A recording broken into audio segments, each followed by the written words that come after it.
Okay, today we're going to begin with Yoma 68, Yoma Samaches. I want to talk a little about Derech Eretz before I give the shir.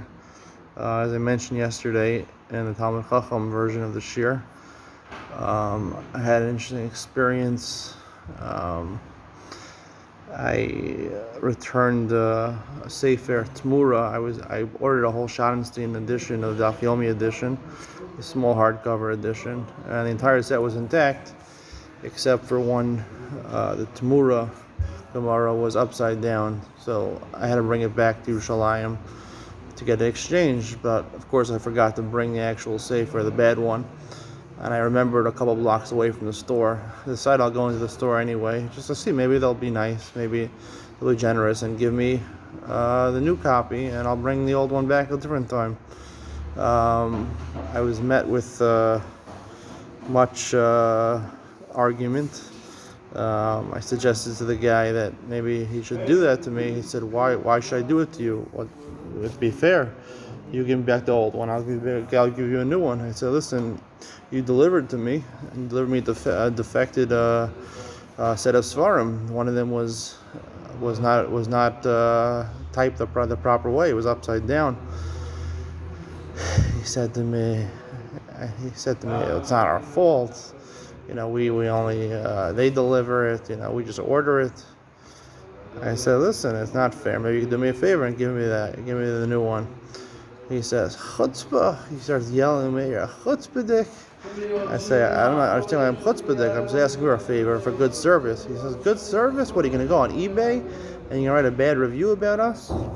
He said, and then the other American guy came over. These are American guys. It's the Orach Chaim store in Yerushalayim, the one on the border of Geula and Mea Sharim. Two American guys, older guys, grumpy old men. He says, "Don't let him badger you. Don't let him stop him from badgering you. Stop badgering him. Stop badgering him." Yelling at me, screaming at me. That I committed the worst crime. They asked him to do a favor to give me good service. In Israel, there's no good service. It makes me wonder. Eventually, I didn't lose my cool. They lost their cool. I didn't lose my cool. I said, "Okay." I shook the guy's hand. Promptly. I held out my hand to shake it. He shook it for a second. He promptly pulled his hand away. He wasn't too respectful of me. It led me to wonder, what would be the case if I looked a little different. I came in there with a white shirt, black pants. I sit this out, velvet yarmulke. What would I came in there with a Ralph Lauren pressed shirt, striped pressed shirt, khaki pants with a nice crease running down the center, or dress pants, or even better yet, a sports jacket and fancy pants and fancy dress pants, and my hair slicked back with some mousse. Maybe even not wearing a yarmulke, or wearing a black leather yarmulke or a kippah sruga.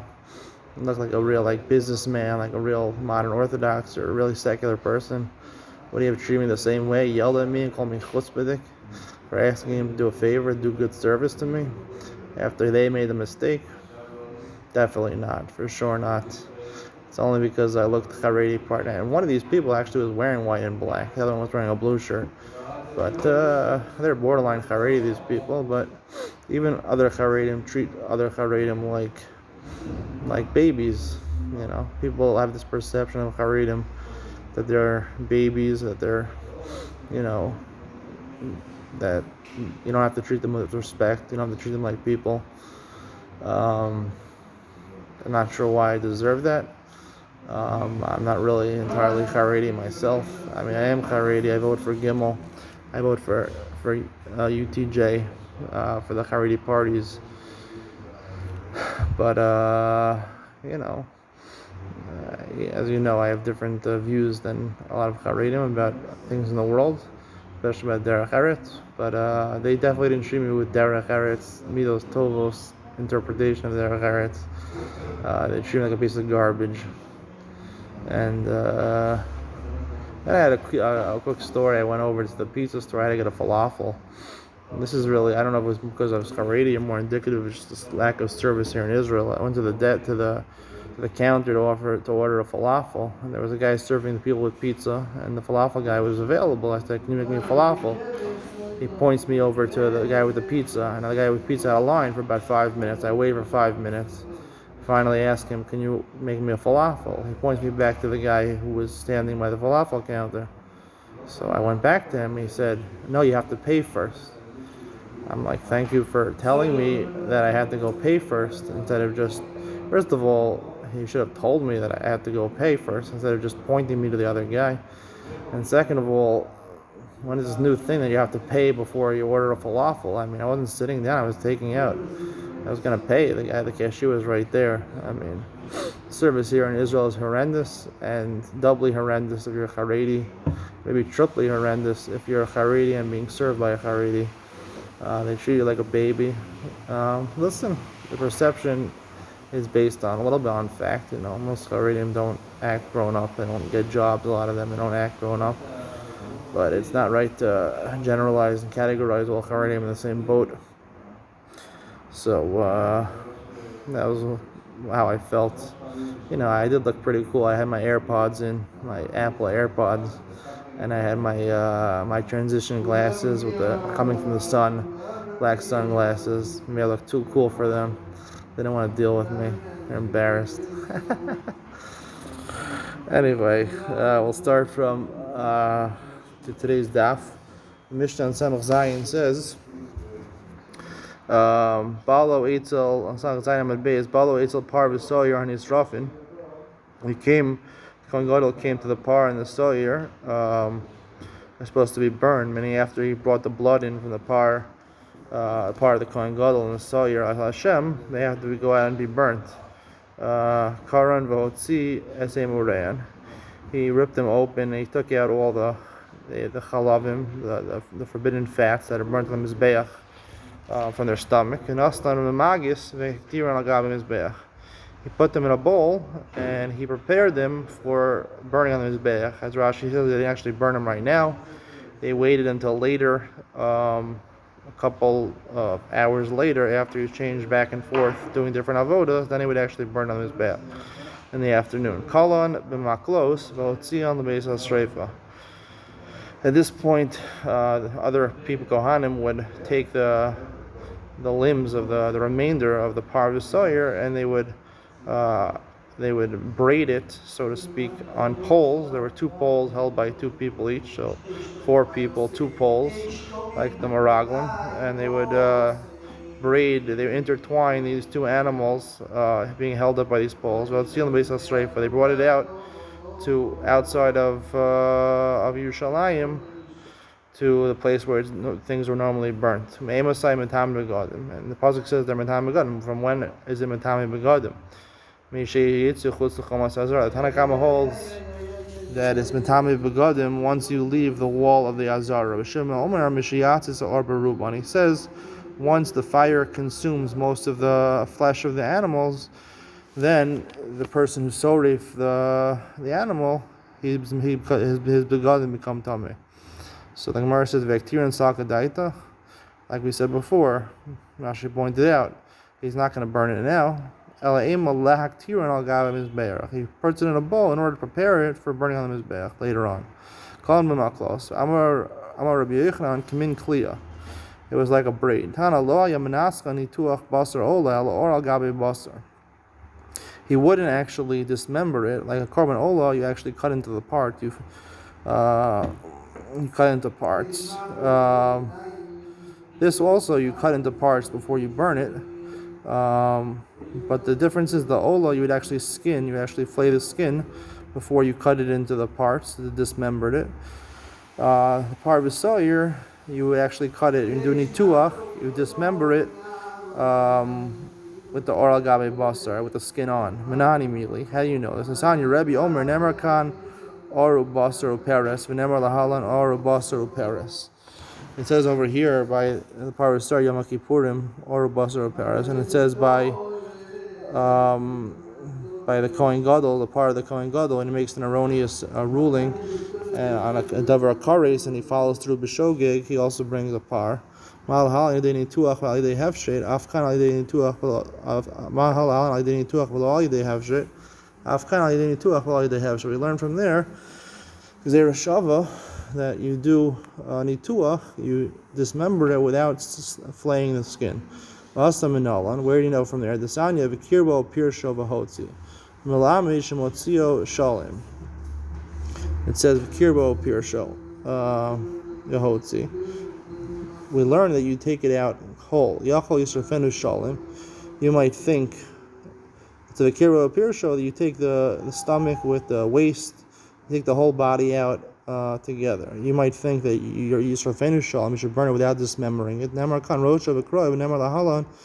Rosho v'krov. Ma lahalan al-yedei nituach afkan al-yedei nituach. Just like it says by the Ola that Rosho v'krov, you separate the head and the feet, you dismember it. So to here also you dismember it. Ma lahalan al-yedei hefshet afkan al-yedei hefshet. Just like there by the Ola, you should flay the skin also here. Talmud Omer b'kirbo pirsho. My Talmuda. Where do you see that in the b'kirbo pirsho? Amar Rav Papa kshem shepirsho b'kirbo. Just like the waste, the dung of the animal remains in the innards, you don't take it out. So too, the skin remains in the flesh remains in the skin. You don't take off the skin. Yotzi al michus lamachane v'sarfo. Lahalan atanosin lehem shalosh machanos. V'kan atanosin lehem machane achas. When it comes to burning this par and of the Kohen Gadol, and also the seer of Avodah Zarah, when Rav Klal Yisrael does Avodah Zarah, you take it out of 3 machanes. Here it only says 1 machane. We know Rashi is going to say in other places we know over here that par of Yom Kippurim really should be out of 3 machanes. So what does it mean?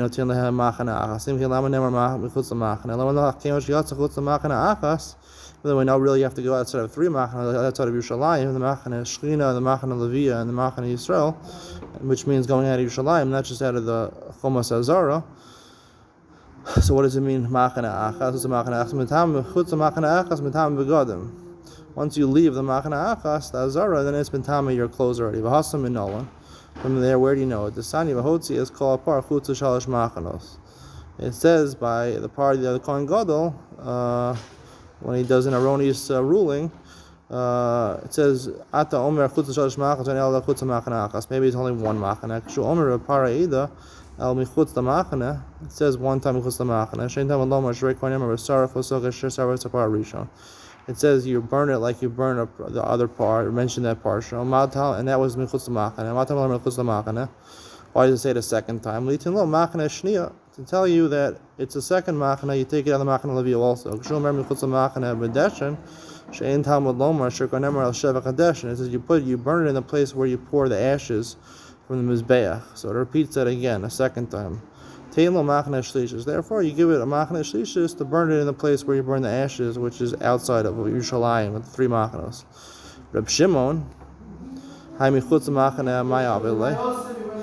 according to Reb Shimon, who says that you're matam begadim when you burn the actual parvisol, you're not when you leave the machane achas. What does he do? Machane achas.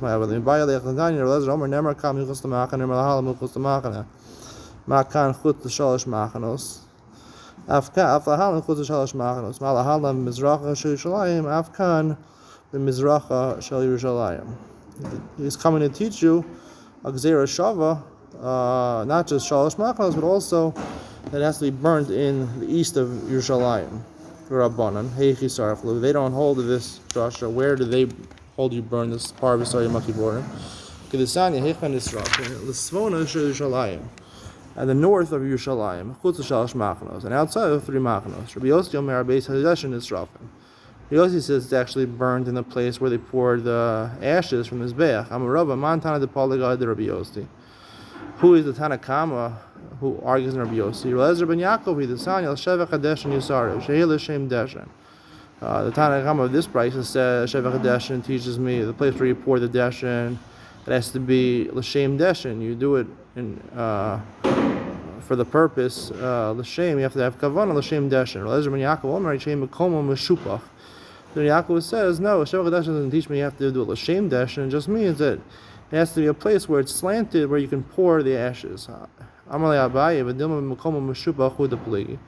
Maybe they both really hold. You go al Sheva Chadashen, you go to the place.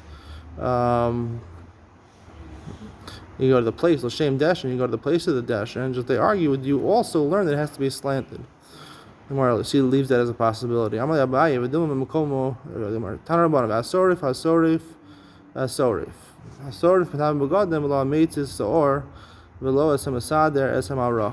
says over here, the person who burns the part of his sawyer is and not the person who lights the fire, and not the person who sets up the wood. Not so. For the person who helps put the animal into the fire. You might think, even if he puts in, once the animal becomes ashes, he's still aiding in terms of making the fire burn. He should matam begadim. Osam matam begadim. It has to be awesome. It has to still be recognizable as an animal once it becomes ashes. If you help in the fire, you're not matam begadim. Rabbi Shimon Omer apar matami nitach habasar, apar nitach habasar einam matame. The par is matame, but if the meat got charred, it got in charcoal. It was still meat, but it was just very black. So it's not matam begadim. Might be not. What's the nafkamina between these two shades? He made it into charcoal. So according to the first mandam, it would be matam begadim if you aided in making the fire bigger to burn it, because it's not ashes. Second mandam, once it's charcoal, you're not responsible. It's not matam begadim. Mishnah Amrulo the Kohen Gadol Higia Sa'ir LeMidbar. It said the Kohen Gadol, the Sawyer, came to the Midbar. Sa'ir Mishaleach. And he'll be ready to then read the parsha. We're going to see the next paragraph. How do you know that the seer got to the midbar? There were people aligned, standing on the way outside to the midbar. Umanifim sudarin, and they would wave their flags, their towels when they got to the midbar. Amar Yehuda v'alo siman gadol haya lahem Yerushalayim v'ad beis hasreifa. Siman gadol haya lahem Yerushalayim v'ad beis chidudo shlosha milin. He said there was actually a siman a different way. You don't need the people to wave handkerchiefs. They had a siman that of the time it took to go to Shalayim until to the entrance to the midbar. Shlosha milin. It was the time of 3 mil, Holchin mil. The people would walk with them 1 mil, the Choser mil, and they would come back another mil.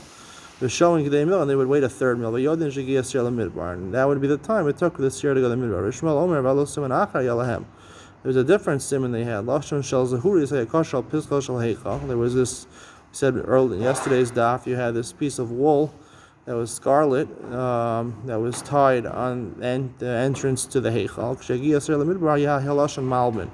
The piece of wool would become white. If